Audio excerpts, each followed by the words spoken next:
and it is Fallon Reacts with your reactions, reviews, and live streams. And this time I have Nerd, just another nerd. With me later, we will have General Guitar, and you can check out their channels. Links are down in the description with a bunch of different links you can check out for ways to support this channel. So how you doing, Nerd? Not too bad. And yourself? I'm doing pretty good. Just been trying to keep up with what's going on YouTube. Apparently, people that have been posting that were doing emotes in Markiplier's last live stream, which was like on Friday, they were all banned. Yeah, I watched that video where your guy was talking about it. It's pretty screwed up, blocking people just for emojis. Oh yeah, that's why I think everybody's trying to get together and say, don't post any of those in any of the live streams until we know what's going on with YouTube, trying to get all these people their channels back, because their entire Google account has been blocked. So hopefully we'll see that straightened out. I posted a video about it last night about midnight, 12:30 my time. And I know a bunch of people will start it. But yeah, I'm hoping things get straightened out. I'm sure YouTube will just claim it's another bug. Probably, especially since it's getting a lot of focus on it from multiple channels.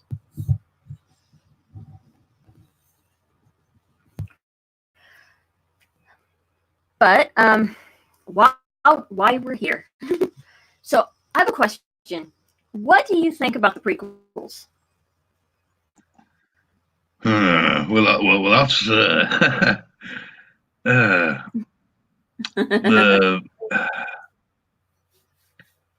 I do like part. I mean, like the Phantom Menace. I think was overall good. I didn't like Jar Jar Binks at all. I thought the Gungans were too stupid to be a civilization. What else? I think the kid who played Anakin, the young Anakin, was miscast. What else? I think that's the major parts I didn't like. But I did like the interaction between Obi-Wan and Qui-Gon. You know, I like Darth Maul. I think we could have had a bit more backstory on him. I think it was overdone CGI. You know, I think that's where they went. One of the major criticism people have of the prequels is they decided, okay, we're going to go all CGI, and there's very few practical models used, and that it made a lot of it look cartoony, if you know what I mean. Yeah. So, yeah, I can understand what you mean about that. It's like George Lucas, once he started being able to put CGI in all his stuff, he did that, even though it was maybe too much. Like, he should have kept to the style he had done back in the 70s and 80s with A New Hope, Empire Strikes Back, and Return of the Jedi. I actually did really like the prequels. Not so much Attack of the Clones. I loved Revenge of the Sith. I thought out of the prequels, that was the best one. But find who they cast as young Anakin. The actor got a lot of flack about everything, and oh my gosh, I'm still off with how the Hayden was treated for his role, even though he was playing it exactly how George Lucas envisioned it. He gave him heavy directions on how to portray this character, and it's like, the movies weren't bad. I can understand why people didn't like Jar Jar. I kind of liked him. He was designed for comic relief. I can see what you mean about the Gungans because they don't seem that intelligent. And just overall, with Qui-Gon, I think there are several comics about him, about his backstory, and then there was novels that came out about how Obi-Wan became Qui-Gon's uh, Padawan learner, because I think Obi-Wan almost didn't become a Jedi at all. It's very close to not being picked by Qui-Gon. I wouldn't know about that. I'm not big into the EU of Star Wars. We got. I mean, like when Star Wars first came out over here, basically, if you wanted to get anything to do with Star Wars, you had to go down to a major city. And I live out in the country, so I never really got into the EU. So I couldn't say about that. But Attack of the Clones, I know a lot of people say it was too slow, but I actually liked the backstory. Uh, People were said they didn't like the way it focused on the romance between Anakin and Padme, but it focusing on the romance between Padme and Anakin actually made Revenge of the Sith a better movie, because if there hadn't been any interaction between them in Attack of the Clones, what would have been the point of him trying to kill her in Revenge of the Sith? You needed the backstory to really build it up. You needed the Obi-Wan to find the planet of the what do you call them, the cloners. You needed the backstory of them. You needed the backstory of Boba Fett. I actually liked a deeper story here. It was one thing that honestly Star Wars as a whole does not have. It probably has it in the extended universe and books and stuff, but the films themselves, this one was really the one that went in deep into sort of backstory in the prequels. You learned a lot more. So I would defend Attack of the Clones and Revenge of the Sith.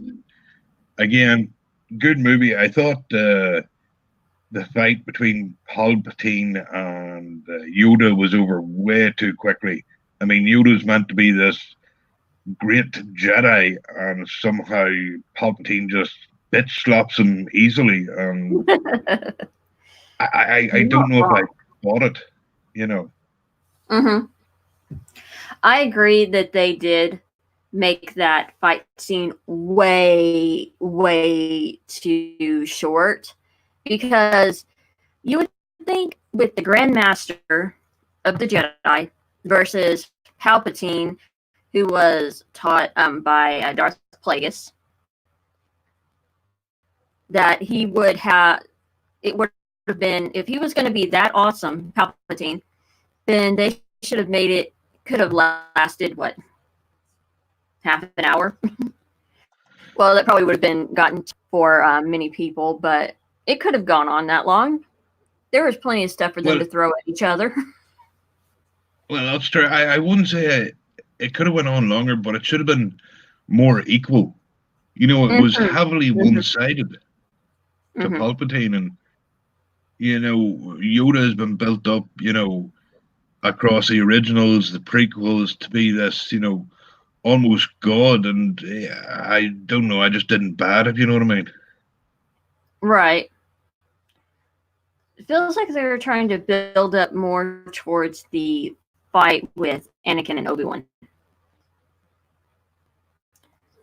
Now that's a fight. Fight went on for a while. Yeah. I think that's a fight that was overly scripted. They scripted it so they started out, fighting one place, then they went into the building, then they came out of the building, then they were on the stanchion above the lava, then they were on the lava. I think because it was so personal between them two. I think it should have been only one location, and it should have been a rough and ready fight, not choreographed to death, but just a rough and ready, emotion-driven fight. You know, if Right. you know what I mean. I can see what you mean, and I know that they worked those two pretty hard because there's a behind the scenes clip where Hayden is showing his lightsaber. It's all bent up from all the practices and all the reshoots and everything. I'll need to find that in Twitter about it, but it's like they. I agree that the being choreographed to death, especially since some of the fun is ridiculous. But I guess with it being a space opera, because that's what it was designed to be back in the 70s. They said it's a space opera. So I'm guessing the whole choreographed to death thing, because opera's supposed to be very dramatic and fit the theme. But you're right. I think it should have gone more with emotions. But with Obi-Wan, he's always seemed more in control of himself.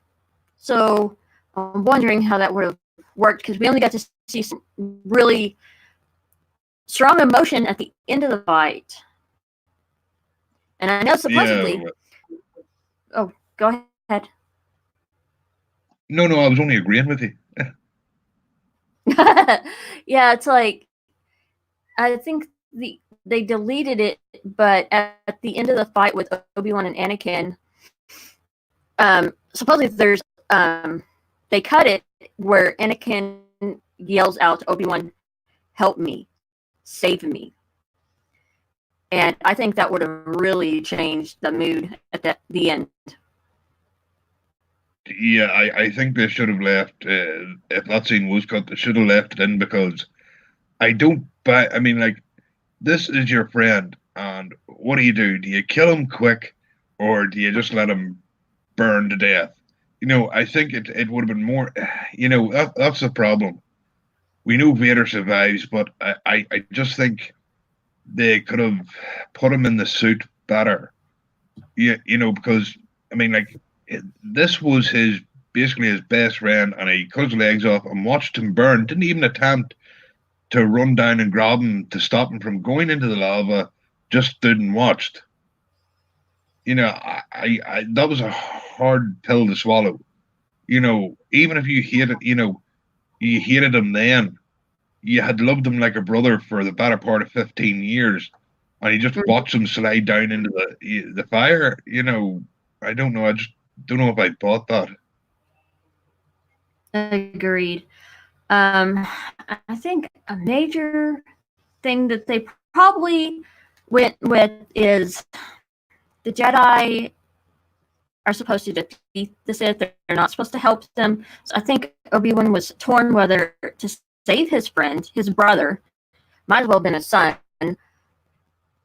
and he was faced with the Sith. So,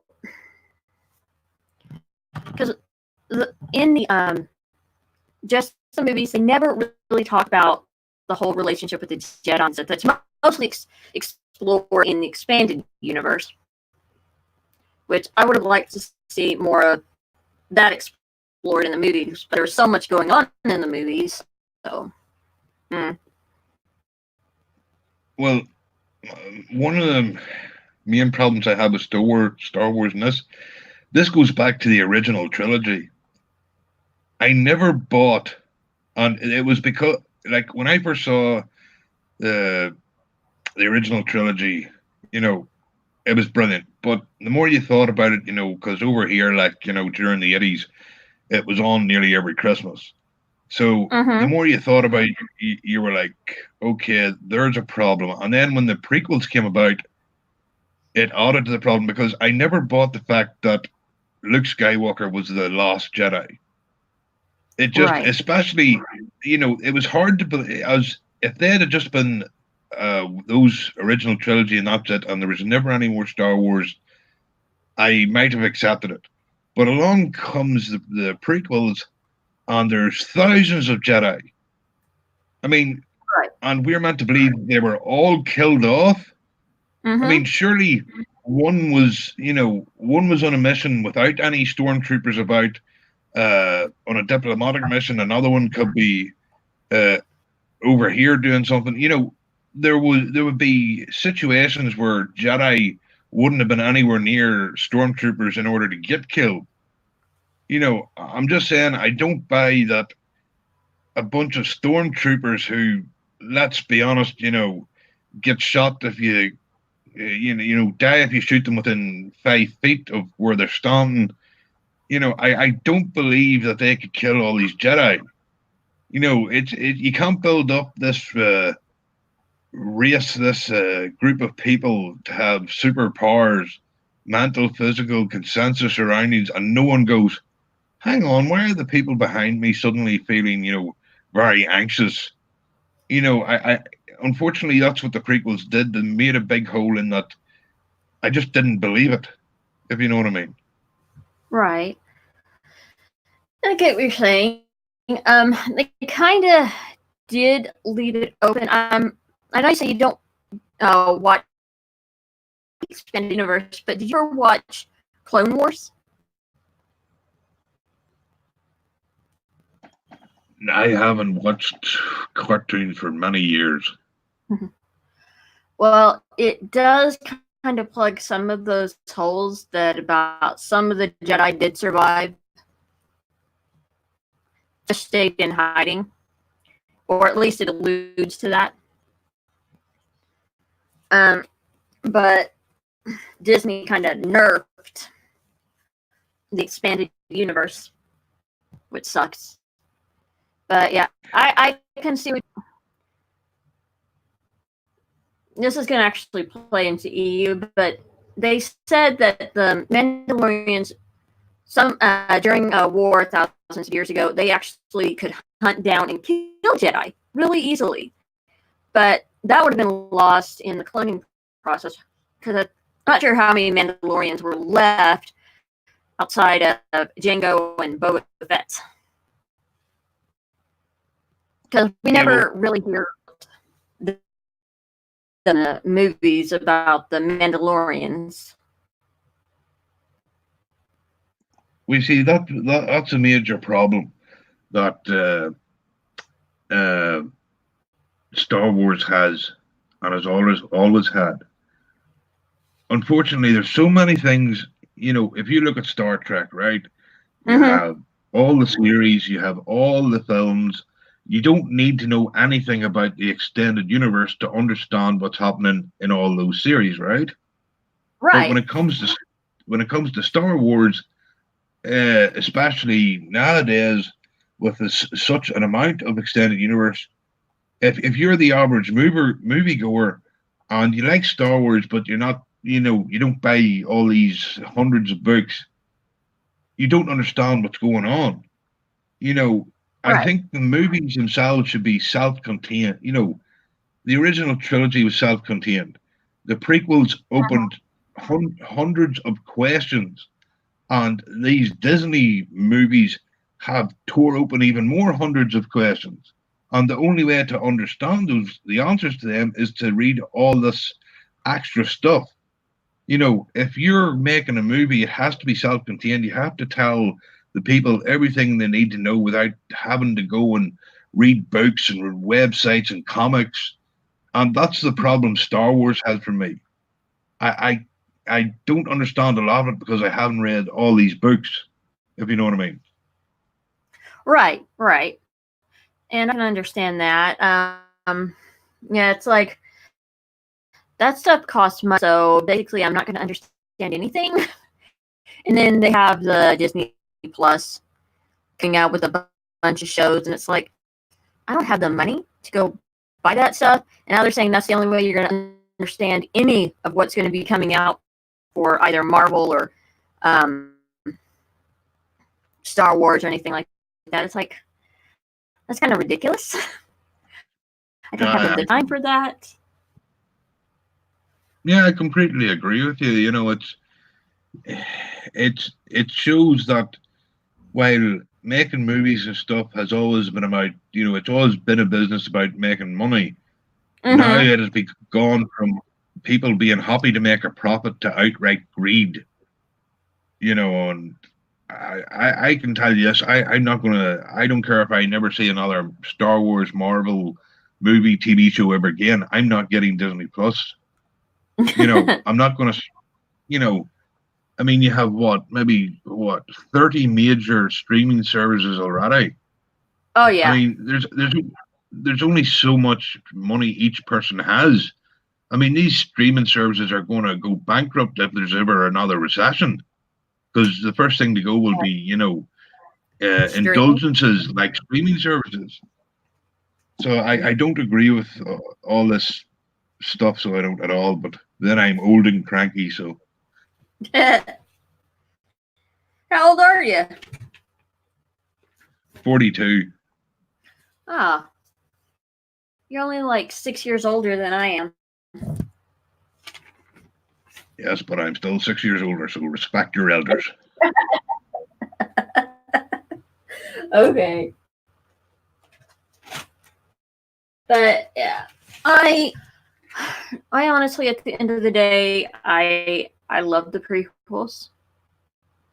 They told good stories. They explained things. They tell. They opened up a can of worms. I think overall. Well, I wouldn't say I love them. But I would agree with you. I like them. You know, Mm-hmm. I did like Hayden Christensen as young Skywalker. You know, I thought he did a good job with it. Oh yeah. So people, yeah, I mean, like people can piss on the prequels all they want, but at the end of the day, even with the bad aspects, they were still overall they give you that feeling when you came out of watching them. Even at you know my age and stuff, like you come out of the prequels, you still felt like lifting your arm and woof, woof, one of your mates. It gave you that kid feeling again, if you know what I mean. Right. It's But like, going into these fucking modern Disney movies, I never got that feeling. not even a little. I think Force Awakens gave a good thing of nostalgia, but that's all I got out of it, nostalgia. And it felt like they just redid A New Hope. I love A New Hope. That was the first Star Wars movie I ever saw, and it will always be dear to my heart, but I don't want to see it rehashed. It's one of the reasons I hate reboots. I don't even think I know they were trying to win over fans with nostalgia, but like if you're been around for a while, you saw A New Hope dozens, if not hundreds, of times, and Mm-hmm. I think this is where Disney went wrong. Instead of investing, making it just remaking A New Hope, because at least 70%.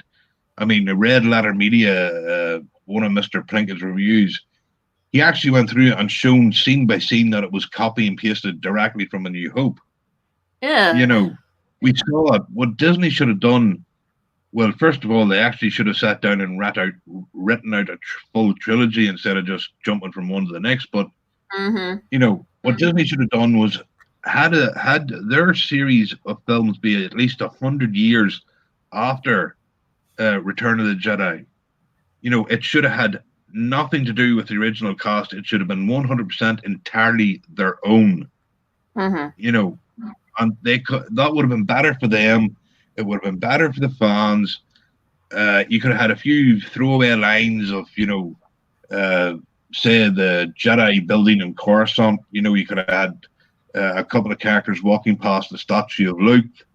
With all the other statues. Just that Princess Organa Leia was a great chancellor for 20 years. Throwaway Mm-hmm. lines that could have related back, but it should have been entirely their own. Yeah. But unfortunately, they didn't do that. Mm-hmm. Which brings me to question about original trilogy. Which one was your favorite? Which film out of the original trilogy was your favorite? Yeah, because that's an easy question. Um, uh,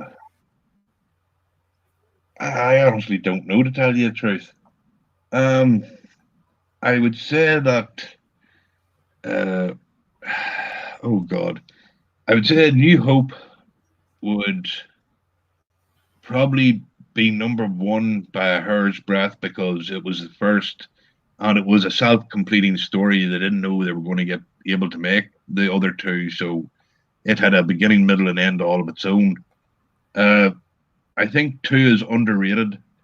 I think again, just like Attack of the Clones, and it was more story based. We learned more about the characters, about the Force. Um, you had Luke's training, and you had the emotional scene at the end when he was told his that Vader was his father. So I'd say it is second, and honestly, I think everybody is overhyped Return of the Jedi. I know that's going to be an unpopular opinion, but you know, Return of the Jedi was basically a merged version of A New Hope.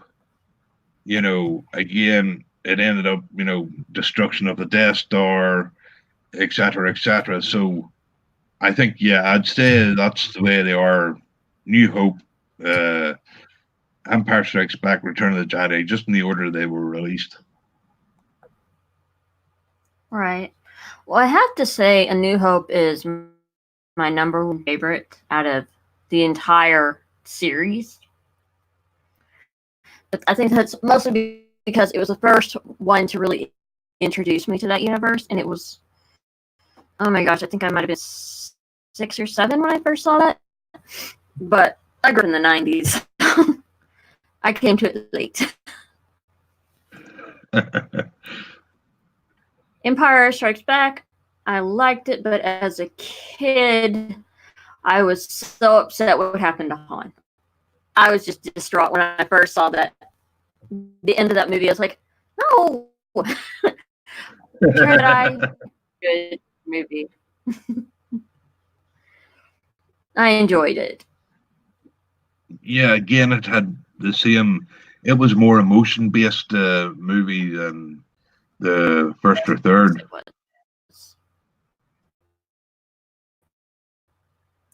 Uh, but I guess in a way, it's good that they did what they did in Empire Strikes Back because then you had to see the next movie to find what the heck is going on. You are emotionally invested in these characters. You want them to live happily ever after. I know that I think there was a interview where the original plan was that Han was going to die, but they changed it. It's like they had planned for a whole different kind of ending, which I think would have upset a lot of people. Yeah, I think that would have definitely muted people's attention to the movie after Han was killed. Um, Mm-hmm. the thing is, the great thing about the original trilogy, in the first movie, uh, Luke doesn't actually defeat anybody. He flies an X-wing. He's part of a force that's attacking the Death Star. He gets the shot, but that's all he does. In the second one, he loses to Vader, and in the third one, he almost loses to the Emperor, except for his father. So they kept you guessing. Is Luke actually going to die here? There was always a question in your mind about that. You know, uh, Unfortunately, with the prequels, we knew what happened, so there was very little tension in that sort of way. Uh, but in these Disney's movies, Rey has already got all the Force powers without training and defeats Kylo Ren. In the second one, she Mm-hmm. defeats Kylo Ren again. There's no tension. We know who's going to win. And that's what the originals did great. They kept you guessing. Luke was far from perfect and did lose many times, whereas Ray is just a Murray Sue. So they didn't do a very good job of building tension in these new movies. I won't argue that point. I have to say, with what the original trilogy was really good at, besides really going for our emotions, we didn't know what was going to happen, like you said. I just feel like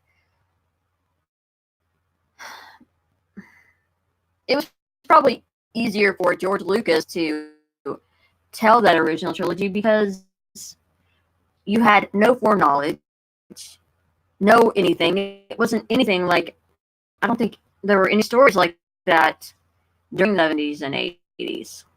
It's really, I think it came during the time that really launched sci-fi.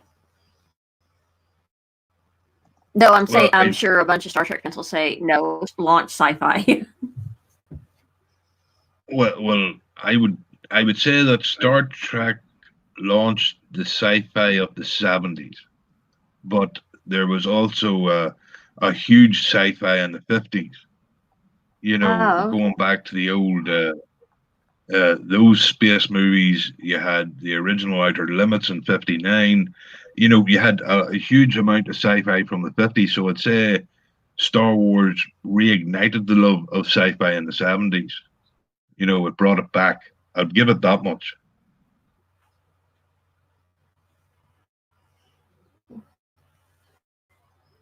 I can agree to that. And sci-fi seems to come in and out of what people are interested in, and it feels like, I don't know if we're at a point for a while and then come back at a later time, because it goes back and forth, back and forth. So much like escapism. I don't know if it's in a.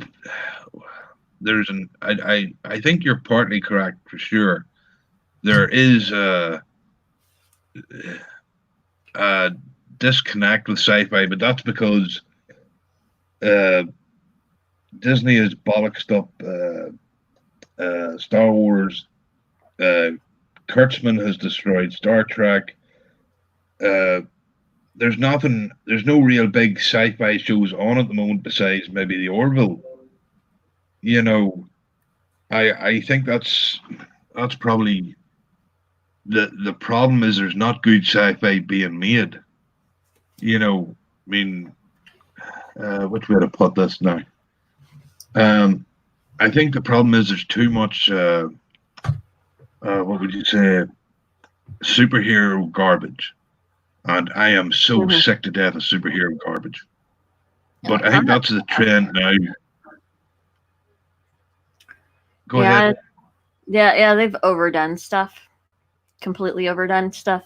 Ambassador Kosh has a question for us. Kind of relates to that.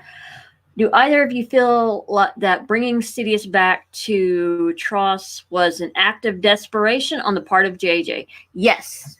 I do feel like it was an act of desperation. They thought they could bring a fan favorite back. Somebody that was truly a major threat during the first 6 movies in the entire series. I have to completely agree with Phelan and Kosh here, because he is 100% correct. It was complete desperation because a hack writer called Rian Johnson killed off the main bad guy in the second movie of a trilogy. But, just saying. That was terrible. Oh, yeah. Because the first movie was building him up to be this terrible villain that you didn't know what he was going to be capable of. And then Kylo Ren over there decides to cut him in half. Snoke should have been able to fight that so easily. So easily. Yeah, well, Yeah, I think I almost burst out laughing because this was, I mean, Snoke had just got over saying, uh, "I'm so powerful. I was able to sense you and make you able to connect each other from millions of light years away. Mm-hmm. But then I can't feel you taking this lightsaber from my beside me. I mean, it's either one or the other. You can't have both. Right. It just fucking. Uh, and I would say, Ambassador Kosh, how do we know you are Ambassador Kosh under that encounter suit? Yeah.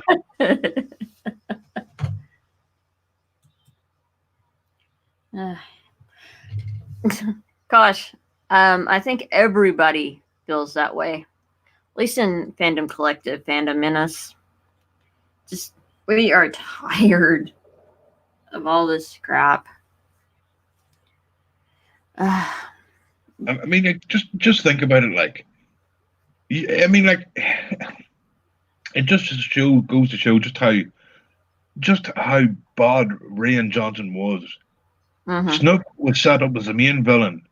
You killed off the main villain. Yeah. Surely, I mean, again, this shows why Kathleen Kennedy should never have been hired for the job. I mean, Kathleen Kennedy, she was a producer. If you go back and read old interviews from George Lucas and Steven Spielberg at Mhm. the time of, say, Indiana Jones and the original Star Wars, she was a producer. She dealt with the money. They only started giving her credit for certain ideas when she was promoted at Disney. That was the time they started saying, "Oh, she came up with this, she came up with that." But if you actually read the old interviews from the past, they never mentioned her having coming up with this brilliant idea. You know, so she never created anything. She didn't write any short stories, no novels, not even fanfic. She didn't direct anything. All she'd done was deal with the money. And unfortunately, George Lucas made it in his agreement with Disney that she had to be in charge. And George Lucas shot himself in the foot because Kathleen Kennedy, because she was dealt with the money, wanted money more than she cared about any sort of vision George Lucas had. But they put in this friggin' I think the thing is here, everybody blames Ryan Johnson, and I think he's 50% responsible. But I think the reason why the first directors of The Last Jedi were sacked was because they wouldn't play ball with Kathleen Kennedy. I think Kathleen Kennedy only hired Ryan Johnson because he was a yes man. I'd say that a good bit of that The Last Jedi came directly from her. We have to have this. We have to have uh, uh, Rose save Finn from actually doing something useful in the movie. We have to have Ray do even more. I think a lot came from her, if you know what I mean. Right. Right. Kosh said Kylo had potential as a strong villain if he hadn't been screw up on TLJ. Yeah, I think he could have been a strong villain. That the first movie could have been setting him up to become a really insidious character. But it's not how it played out. I don't know if I agree with that. Unfortunately, he came off as too much. You see, the problem was that when he in the Force Awakens, unfortunately, he only had equal power to what do you call that? What do you call the main general in the New Order? The guy who Poe made fun of his mother in the Last Jedi. Oh, what do you call that twit? You know the twit I'm talking about, like? Yeah, I know who the ginger. Yeah, the ginger. Yeah, evil ginger. But all I can think when I see him is Bill Weasley. yeah, that's actually yeah. Now that's all I'll see the next time I ever, or I probably won't ever watch it again. But if it's ever on TV, that's the first thing that's going to come to my head now. Um, wearing General Huff's hand me down. Hoth, or not Hoth, something with an H. It's not Well, Hoth. no, I was saying he was wearing General Huff's or Commander Huff's hand me downs. From the originals. Right. But Kylo, unfortunately, came off as too much of an emo kid in The Force Awakens. Mm-hmm. He wasn't brutal enough. He should have been. He shouldn't have been in the same league as the general. He should have been above the general because he was a Sith. He snuck second hand. That should. Thank you, Ambassador Kosh. Yes, General Hux. He shouldn't have been. He should have been above him, not getting threatened by a fucking general. I think maybe if they had done something more, like he had just killed General Hux in the Last Jedi, it might have elevated him a bit. But no, they destroyed his character completely. Agreed. And Ambassador Kosh says, sadly, we have Lucas to blame for KK being hired. However, Iger has had plenty of weight to force her out, buy her out, and put a gag on her, and bring in someone who loves the franchise.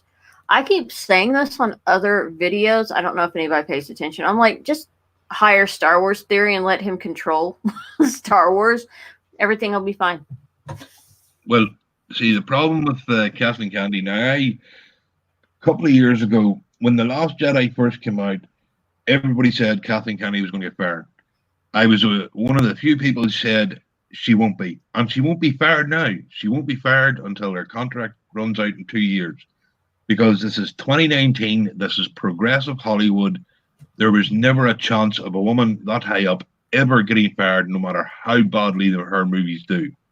Never a chance of it. And she won't be fired, even if the Rise of Skywalker, which is a stupid bloody title, but even if it doesn't even gross $1 billion, if it only makes about 800 million, she still won't be fired.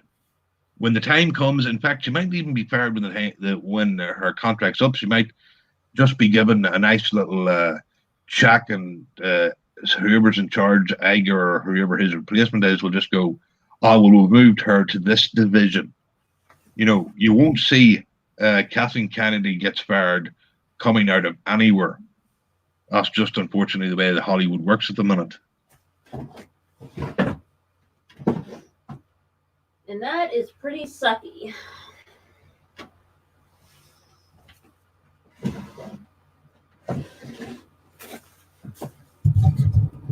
One moment, I'm having a little bit of an issue. Okie dokie. Let me see if I can see a chat here.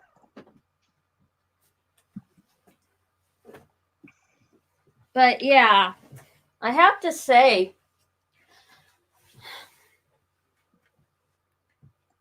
eventually we will get rid of her some way, somehow. But Star Wars may be dead by then. Well, I think an argument could be made it's dead now. Well, in the movies anyway. Oh, yeah. Oh, Ambassador Kosh is correcting me here. Snoke and Kylo aren't Sith. Sidious and Fear, they were Sith, not Trent. Well, I can buy that Kylo isn't a fully trained Sith, but then what's Snoke? Surely Snoke would have to be a Sith Lord of some sort. Otherwise, what's his position? What's his deal with the Force if he's not a Jedi or Sith? What is Snoke then? Besides, dead. He's really dead right now. Oh, yeah. I know there had been a theory that he was actually an ancient Sith that had gone so far out and was waited for Palpatine to die. I'm like, that would have been interesting. especially if he was like one of the Sith race, because at one point there was a Sith race, but they got pushed out. Yeah, but I'm guessing that was in the EU, not in the actual films. Yeah. See, that's again. Yeah, we had that discussion earlier about how that they don't include all the stuff you need to know. Exactly, yeah. And what would you consider Snoke? A red herring?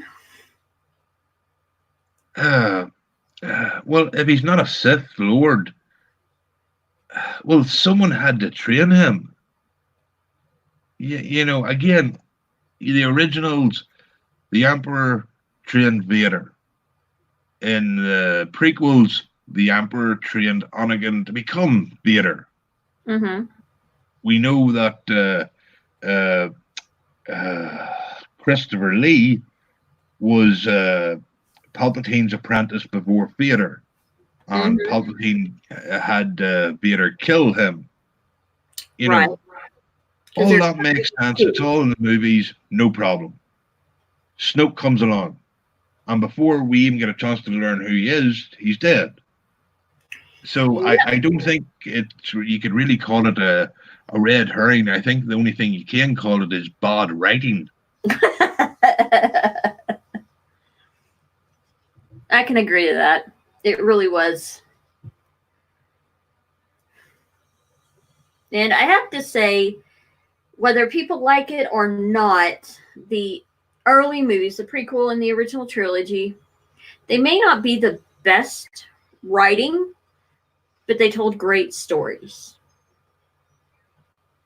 Yeah. They had, even if you didn't like them, they still had interesting characters, you know, good storylines. You know, I mean, like, let's be honest, you know, who cares about Rey? Rey, the Murray Sue, who's so overpowered, it's stupid.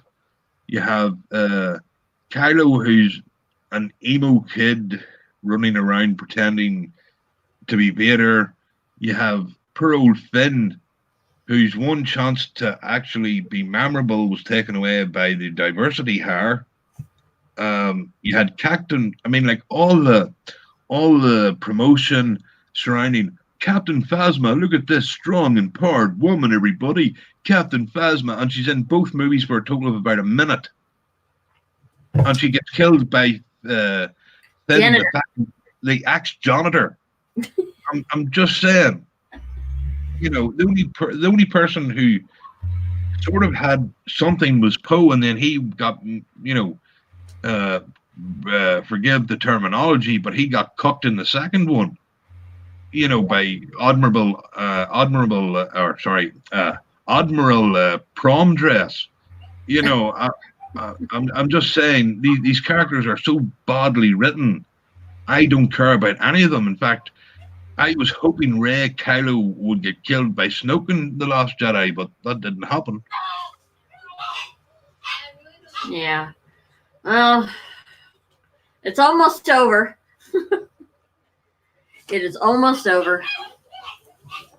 Because they said they weren't going to do any more movies with like Rey's story and all that other stuff. So I'm like,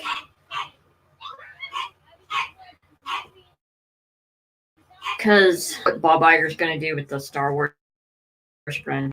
I don't know what Kennedy's going to do with it, because as far as I'm concerned, fans.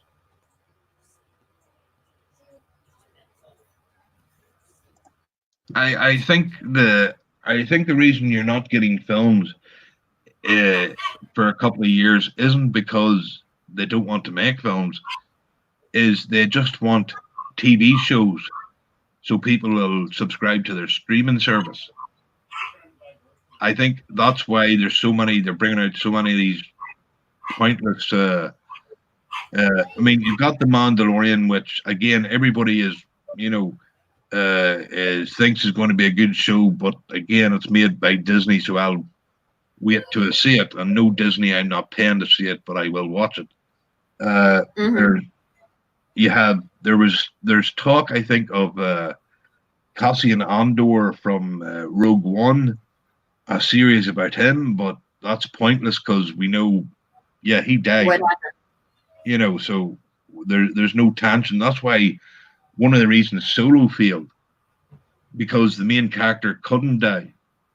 Yes, in many movies, the hero probably won't die because they're the hero, but we know for certain in Solo that Han, Chewie, and Lando can't literally die because they're alive in the future. And that's a problem with doing anything with prequels. Right. Because it takes some of the tension out of it. Well, I know that there's a brief mention of Padme in Return of the Jedi. Because Luke asked Leia if she remembers their mother. I'm still wondering, how does she remember it? That was the day they were born. Well, you do hear people who say they remember being in the womb, but honestly, I think those people smoked a bit too much weed. But so maybe because she was force sensitive, she saw her mother's face once, and sort of it imprinted on her. I think that's what they were going for. Yeah, it would have been nice to have a little bit of. Oh, Qatar has appeared. Hey, General. Hello, General. How's everyone doing? Oh, we're doing all right. Talking Star Wars. Cool. I hope we're still keeping things on a positive vibe because Trying to. I got back from okay. I'm going to start contributing, to the whole positive thing. I just got back from a date with a girl that means a lot to me, and we decided to renegotiate our terms of our relationship. And tonight was the night that we basically just agreed that we're going to give it another shot. So I'm stoked, I'm happy, and that means that I can talk very positive things about Star Wars, like I mentioned in my previous video. Oh yeah, I'm all for talking positive. I'm sorry. How do you call yourself a nerd and have a girlfriend at the same time, sir? Well, things have changed. You know what? Actually, I have an answer for that because I've actually mentioned that in the past. Imagine yourself being Bruce Wayne and Batman at the same time. Bruce Wayne, he's the playboy, he's the guy that's very sociable and stuff, but Batman kicks ass and gets shit done, So me being a Star Wars nerd is my alter ego, but in real life, I'm like, yeah, no, I do normal muggle people things. Yeah, I like the sports. Yeah, go sports. Know what sports is about. Yeah, but let's all be honest. Football would be better if the players had force powers. You say football, and then my brain's like, wait, no, that's what they call soccer. Because American football is different. It's football because we invented it. What you guys play is called hand egg. Yeah. Well, essentially, it looks like an egg, and it's used by the hand, and you call it football, which is kind of weird. I understand that, and I've seen that sentiment a long time ago, and it makes sense. I don't know what soccer means, but football is like football. You can use your head, you can use your shoulder, you can use your chest, you can use your legs, but not your arms because it's considered cheating. Actually, well, if you ever watched Australian rules football, you can use your head and fists on the opponent. So if you watched Diego Maradona, he used his hand. That's why they call him the hand of God to actually score a goal. But that's besides the point. That's ancient history right now. People have accepted that.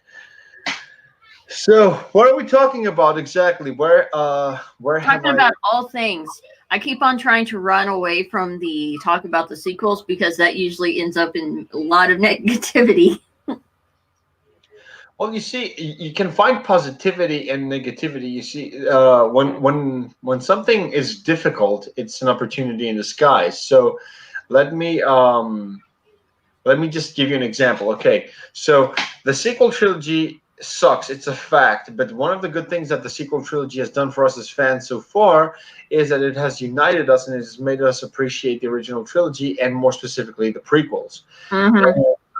And that's what I'm focusing on right now. You see, there's a lot of things, not only in the sequel trilogy, but generally in life. Not everything is going to go the way we want. A lot of people are going to let us down. A lot of things are not going to go the way we want them to be. So I thought to myself that instead of just, at first it's okay. It's natural to complain and say, whoa, hey, what the hell is going on here? I don't like what's going on. That's completely natural.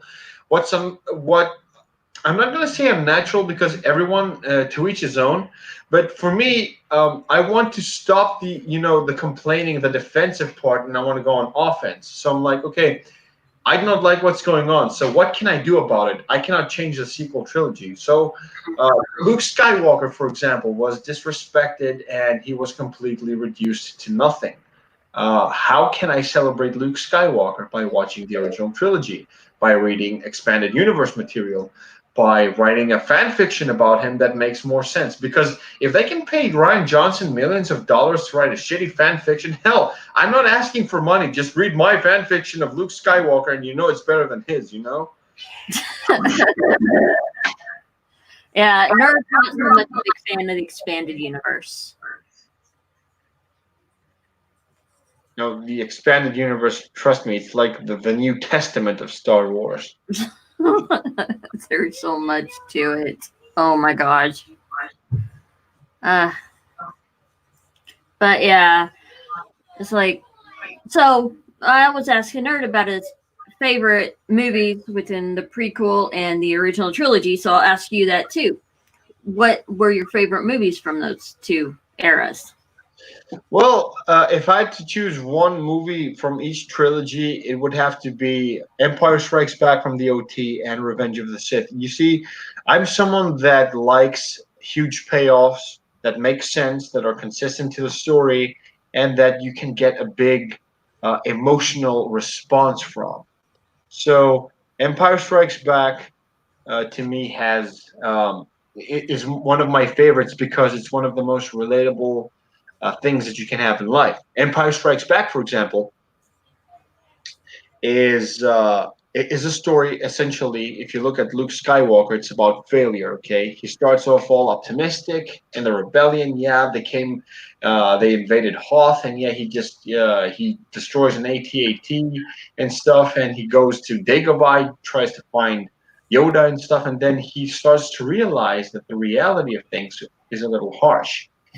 And that is something that you can relate to in real life. That's why I love Empire Strikes Back, and it symbolizes failure. As a matter of fact, if you give me a quick second, I'm going to show you guys something. Alrighty. I really hope he comes back with his pants on.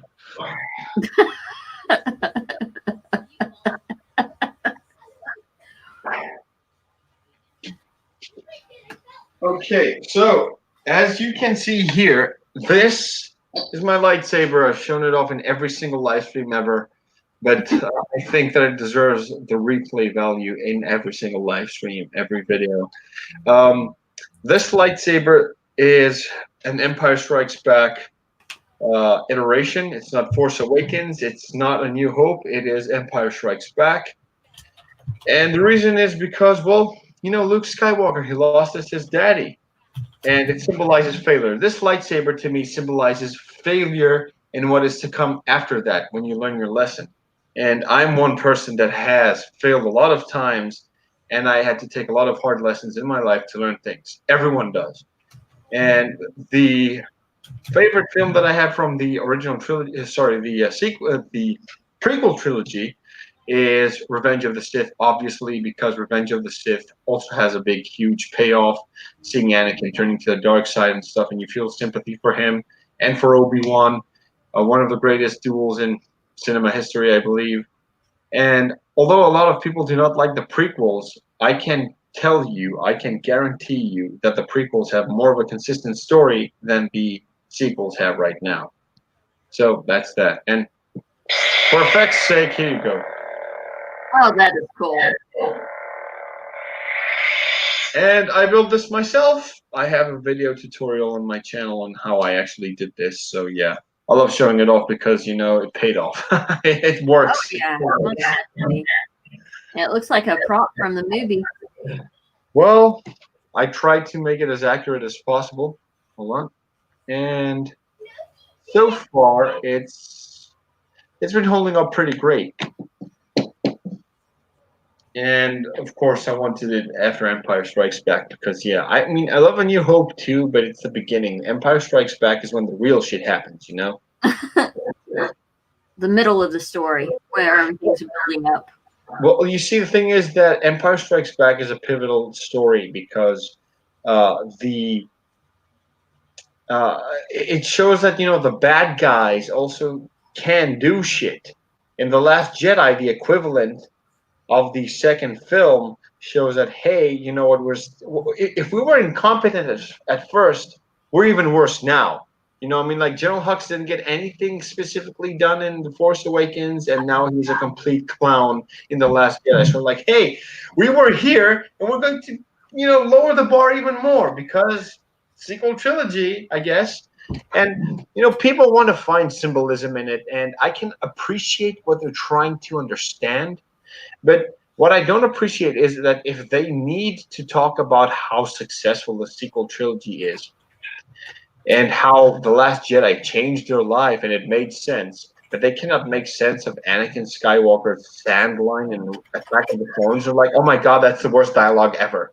And what people don't realize is that George Lucas may not be an expert, dialogue writer, but he is an expert storyteller, and he understands life in general.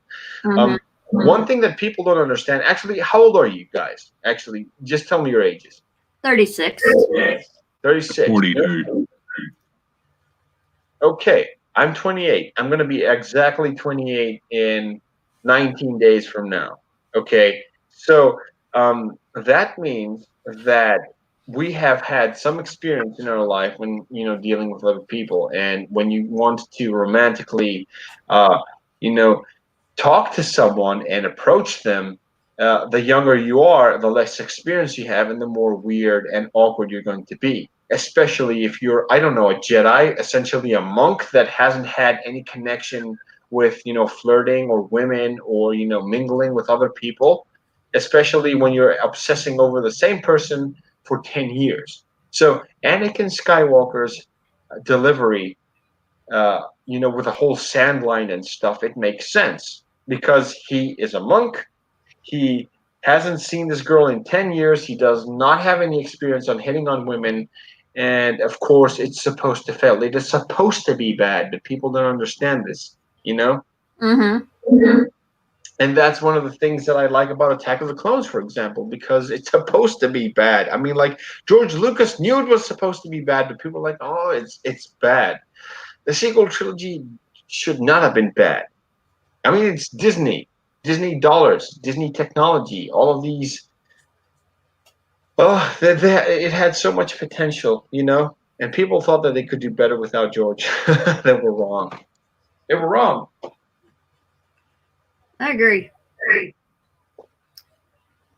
Because to be honest, I feel like back when the prequels came out originally, I think I was about 15, 14, and I loved them.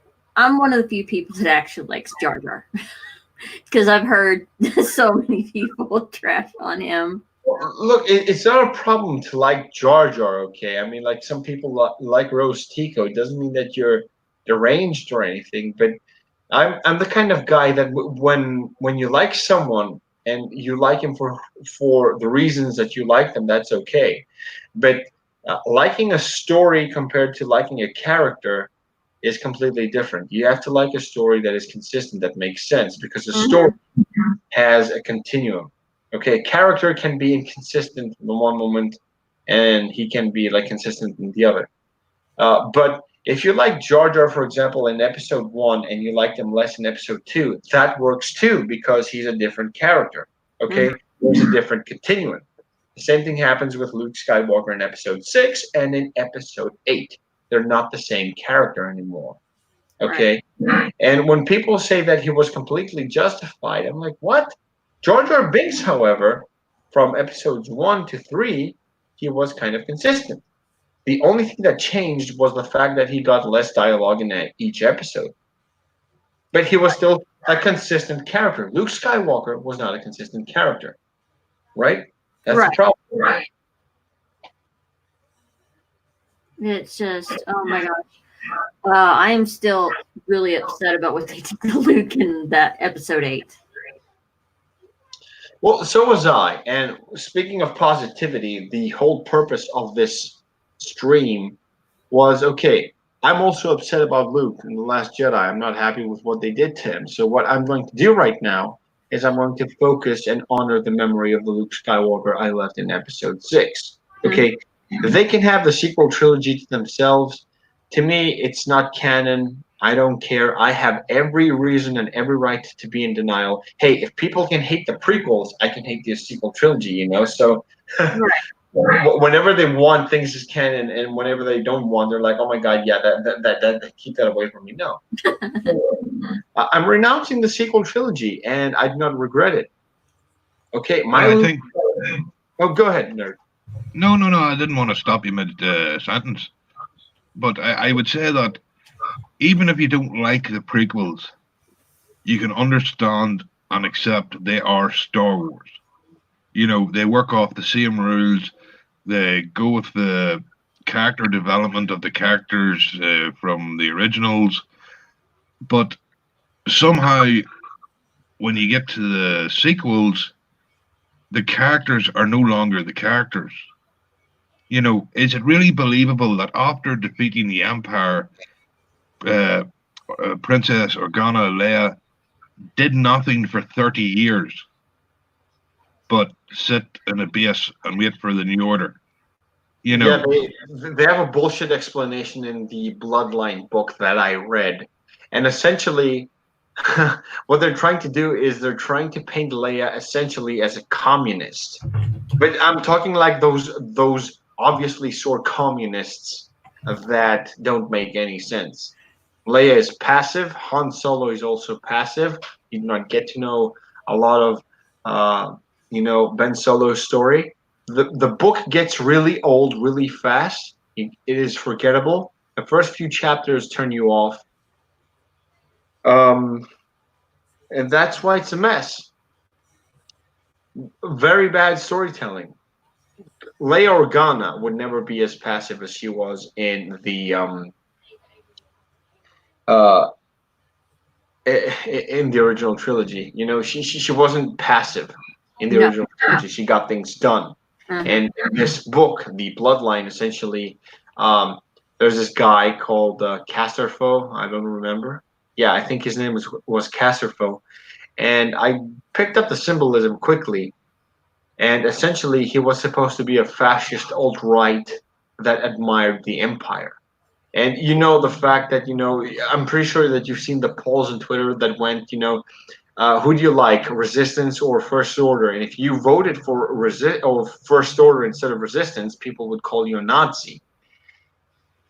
You cannot call the First Order, being the Nazis because they haven't done anything significant or anything, Nazi-like. I mean, they haven't killed people the way the Nazis did. They didn't. They basically haven't done anything remotely. They're not as intimidating or threatening, But that's what people have dominated over. So what can we do? Sequel trilogy. We don't like it. Let's scrap it. We have every reason to, to essentially be in denial. Okay, I acknowledge the sequel trilogy exists, but my Luke Skywalker is the guy that saved his father in Episode 6. They can never take that away from us. Right. I mean, if you no, go ahead. No, I was just going to say that I think that it has to be said that we aren't the target audience. The fans of the originals are only so much the target audience as we are nostalgically going to give them our money to see our old characters again. But this new trilogy was really meant for a new generation. That's why they included the line, if you love something, kill it. I don't think the hardcore Star Wars fans were actually the audience for it. I think that might be something that's getting glossed over by many people, who are very angry about the sequels because it wasn't actually made for them. It was made for a newer audience that Disney could sell toys to. Well, and no one still, and that audience is still not buying the toys. Now, I have an example for you guys. You see, if you actually follow the canonical, yeah, I mean, people have a problem because they're like, okay, I'm going to watch the original trilogy, and I know that the sequels are going to come up, and then that's how they screw up the characters. Now, one of the things that you need to take into consideration is that Luke Skywalker, if you have followed the X-Men franchise, for example, there is a plethora of characters, of story, story points and threads and all that stuff. And what's going on is that I tried to catch myself up to what's going on canonically in the X-Men timeline. And in the X-Men timeline, canonically, up to now, the characters that I have grown up with, that I've come to know, are dead. And I'm like, oh my God, that sucks. So what I decided to do, my brain decided to go in overdrive and say, you know what? Okay, I'm going to focus on the period that they were at their most coolest, when they were alive, when they were doing shit. Okay, and I'm going to leave canon to the canon shields. So we can do the same thing with Star Wars. The more they expand on this material, the more it will be like, the X-Men franchise. More characters, more stories, legacy characters dead. Okay, so legacy characters are dead. We cannot take that back. Is it upsetting? Yes, it is. What can you do? Just focus on the story when they were good. Essentially, it's like having a breakup with someone, and instead of thinking, oh my God, we've broken up, what a horrible time this is for me to be alive, you have to think back and say, you know what? I really appreciate the time that I spent with this person, and you think about the good memories that you've had, and you think to yourself, hey, you know what? I really did have a good time. And when you do that, you fill yourself with the positivity needed to move forward in your life. Because if you actually take those memories and you turn them toxic, you ruin everything. So if Last Jedi Luke ruins it for you, it's going to ruin Luke in episodes 4, 5, and 6 for you. It's going to ruin Anakin. It's going to ruin Palpatine, Obi-Wan, everything. So you have to separate yourself from the stories that you like and that you don't like. It is up to you. That's what I've been doing lately. I do not like the sequel trilogy. I don't care about it anymore. It's inconsistent. I see what they're going to try to do with episode 9. They're bullshitting Palpatine out of their way to bring him back. Mm-hmm. Do I agree with it? No. But, as far as I'm concerned, Palpatine died in episode 6, and that's okay with me. And that's what you should do. Accept it, Well, since we're talking about positivity, I'm actually one of the people who enjoyed Rogue One. I don't know how they could get I'm not saying it's a great movie, it's a good movie, but I don't know how they can make Rogue One that actually does line up with what came before and then just go off the reservation with everything else. Well, you see, I believe that Rogue One was like a field test, because Rogue One had a lot of social justice, inclusivity, diversity themes from the get-go. Okay, you have an English woman, you have a Hispanic, a male lead. He's not white, he's Hispanic because, diversity. You have 2 Asian, I think one of them is Chinese, Donnie Yen is Chinese, Baze Melbus and Chirrut Imwe, and then you have a British Pakistani descent guy. So essentially, your 5 guys from Rogue One are diverse enough because inclusivity. Now that snuck past people because the story was good, because we got some Darth Vader, and Darth Vader was a badass, and the movie was good. The visuals were great. The story was consistent. But the thing is that it was a field test to see if they could test the waters. Okay, Rogue One was a good movie. It was consistent, and that's when Disney was focused. And then they started getting cocky. Okay, when they got cocky, they were like, okay, The Last Jedi, let's just put some more diversity, inclusivity themes, more social justice. Right. People didn't like it. And right off the bat, a few months later, Solo comes out. And Solo was the epitome of social justice. L337, social justice droid, you know, equal rights and all that shit. And then fans were like, okay, I didn't like this with The Last Jedi. I certainly don't like this with Solo. And that's when it backfired. And now they're trying to clean up this mess that Rian Johnson left. They do not have Snoke anymore, so they need to bullshit their way into Palpatine as the main villain. And what they're trying to do is they're trying to steal the legacy from the sequels, from the prequels and the original trilogy, and make, hey, you know what?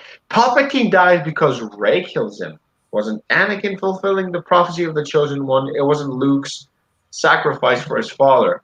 It was Rey all along. Palpatine was waiting to meet Kylo Ren and Rey, and that's bullshit. I don't agree with it. So I am going to seclude that from my mind. I'm going to take a page out of SJW's, playbook. And what they do is, what they don't like, they completely seclude themselves. And they're like, oh, they just close their ears and pretend that what they heard or what they saw that they don't like doesn't exist. I'm going to do the same thing with the sequel trilogy. I'm not going to acknowledge it. I'm not going to dignify it anymore. I'm done. I did not post a reaction video for the last trailer. It was that much of a bullshit trailer that I said that if I do that, it's going to fill me with negativity, and that's the last thing I want. Right. That's what I'm trying to promote. Positivity. Well, a couple of points first. You missed the space horses in the trailer, and for the Rise of Skywalker, and when it came to diversity, I had no problem with Finn being black. It was that his character had no direction. I had no problem with Rose being Asian. It's that she was a badly written character. That's the problem. If they wanted to push diversity, they could at least have better written characters. That was my problem with the movies. Well, they don't care about that anymore. They don't. They had an agenda to push, and they're going to continue pushing it until episode 9. And when that's done, you see, I'm going to tell you one thing. One of my predictions is that The Mandalorian is going to succeed because it came out at the end of the sequel trilogy. The agenda has already been pushed, and they do not care anymore. So they can focus on better stories. They can give Dave Filoni and Jon Favreau a good story, a good budget to make a good story, The social agenda has been pushed through the episodic series of 7, 8, and 9. They don't care anymore.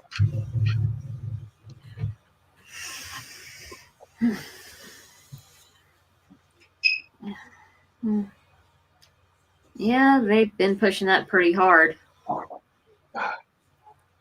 And to be honest,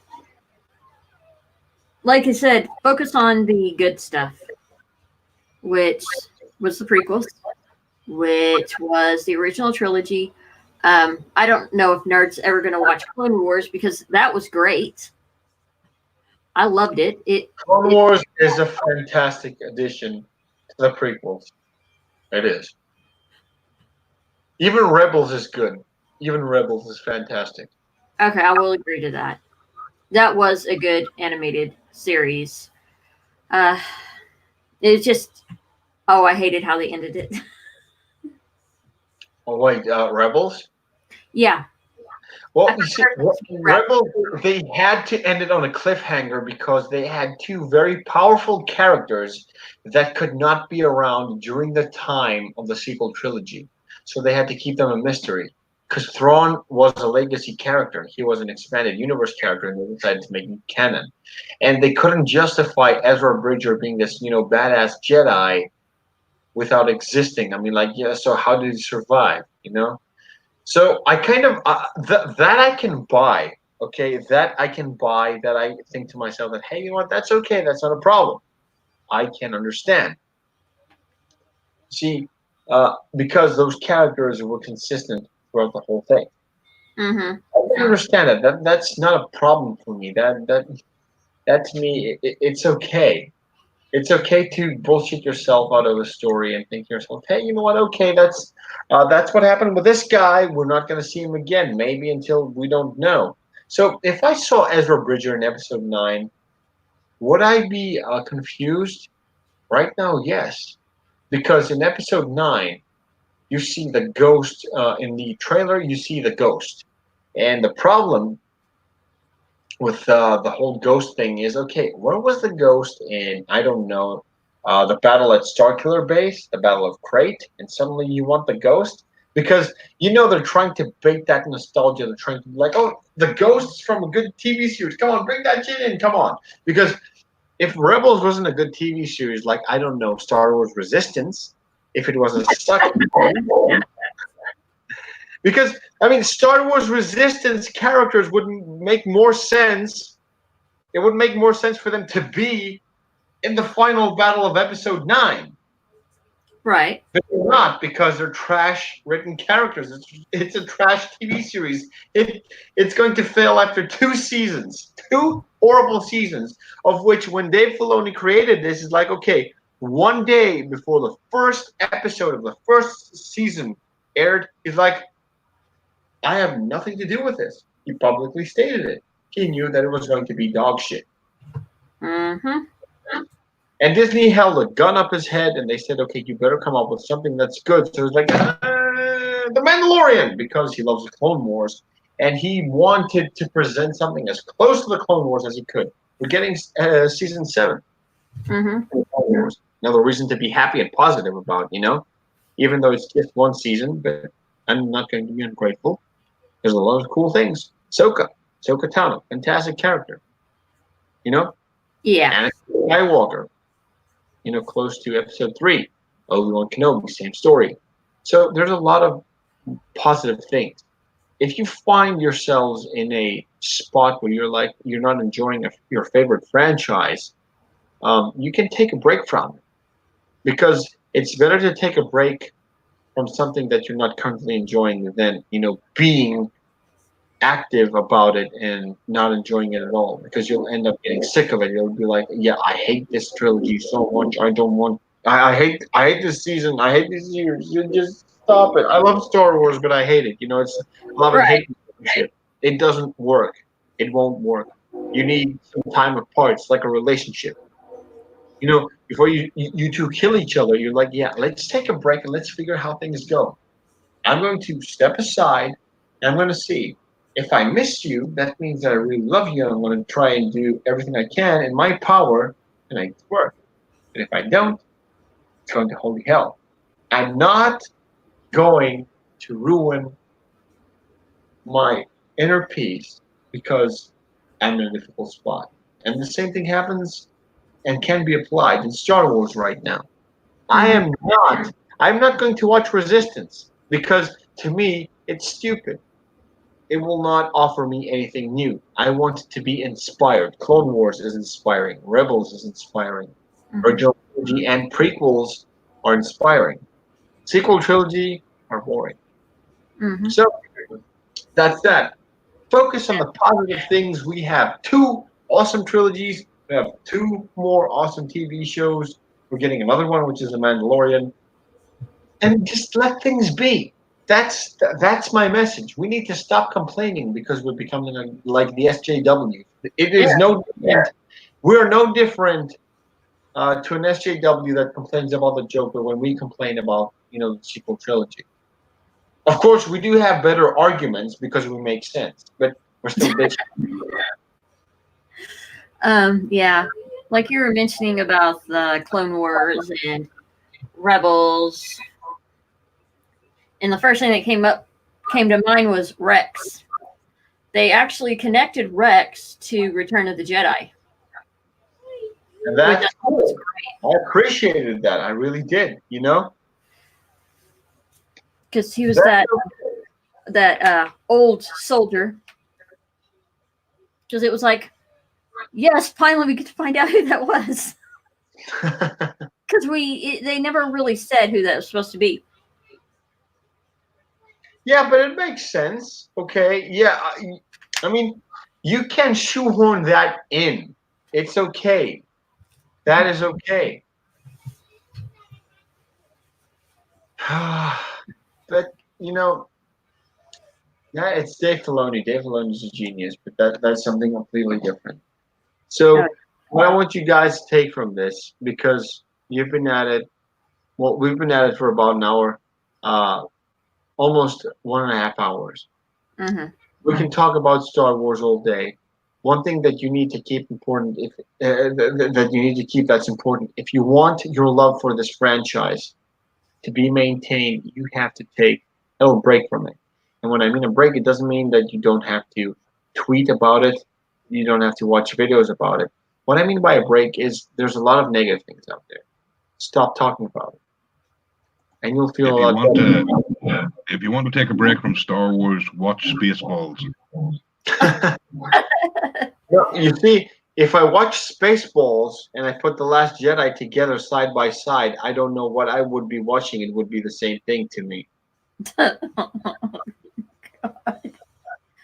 Yeah, but we actually like yogurt. The thing is that we can, this whole thing, if we change our stance, we're more positive, I think that we can change this thing around. We are the positive side of fandom. We need to prove it. We need to love what we love. And trust me, what we love, those other guys, the others, hate what we love. They hate the prequels. I love the prequels. I mean, I love them not because they hate them. I just love them for my own reasons. The fact that they hate what I love is just an added bonus, you know. So that's what I want you guys to keep from this. Star Wars is not for kids. Trust me, it's not for kids. Oh gosh, no. Especially And it's not for everybody. It's for people that have the cognitive capability of understanding what it is about. The sequel trilogy is proof that not only it's not for kids, that the people that love the sequel trilogy do not have the cognitive, capability of understanding how poorly it was written. But I'm not going to tell them anymore. I'm done. I'm gonna I'm gonna sit back and watch a Star Wars marathon from 1 to 6. I don't have time from 1 to 9. Trust me, I don't. I would love to do a marathon of that. I need to hunt down all my movies. Well, I did once. I did. From episodes 1 to 6. Episodes 1 to 6. Oh my god. It was amazing. There was so much snacks, so much pizza. Oh gosh. Yeah. It's like then I would probably end up doing a whole bunch of videos about it. Well, yeah, if it's positive, go ahead. I love Star Wars Episode 1 for this reason. I love Star Wars Episode 2 for the other reason. 3, 4, 5, 6, and so on. Go ahead, do it. People love selling negative stories. And I'm not going to take a shit on other people that are covering negative stories. There's a difference in covering something negative and trying to profit off the negative. Right. So just try and be positive. I mean, I make lightsabers, and that's the focus of my channel right now. That's what I'm going to do. I'm making a lightsaber for the Rookie Critic, and when I do, I'm going to construct it, in real time. I'm going to make a live stream, and I'm going to be constructing it. Cool. And that's that. That's the turn for you. So, guys, I'm actually going to have to sign out because it's about, 1:30 right now. I have to wake up early tomorrow because I'm actually having guests tomorrow. Tomorrow it's actually tomorrow's today. It's the 10th, and one of my friends is actually coming from far away, and I haven't seen him in a few months, and I want to spend some time with him. I want to do the best for him. We're gonna be preparing a whole lot of food and snacks and shit for him and stuff because he's a dork, but I love him because he's like my best friend in the whole world. And I really need to get up early tomorrow because I have a whole list of chores to do. I really wish I could just take my lightsabers and just swing them around and stuff like this. I enjoy it. Screw the chores.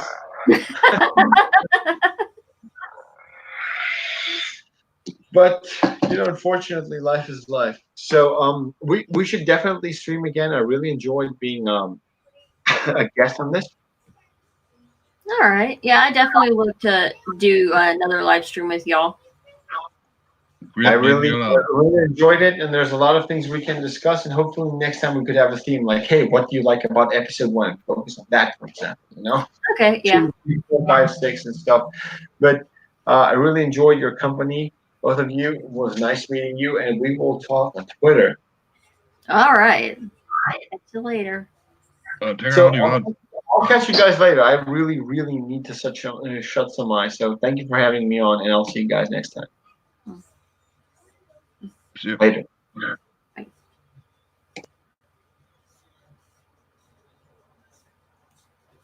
So, Nerd, you were about to say? No, I was saying goodbye to him. Oh, okay. Are you about to have to sign off yourself? I know it's late where you are. Up to you. You're the one in charge of the stream. Okay, yeah, I'll probably have to shut down. I have not had dinner yet, so probably should do that. See if I need to go make something. Okie dokie. But I will catch you later, and I will catch our watchers on the flip side.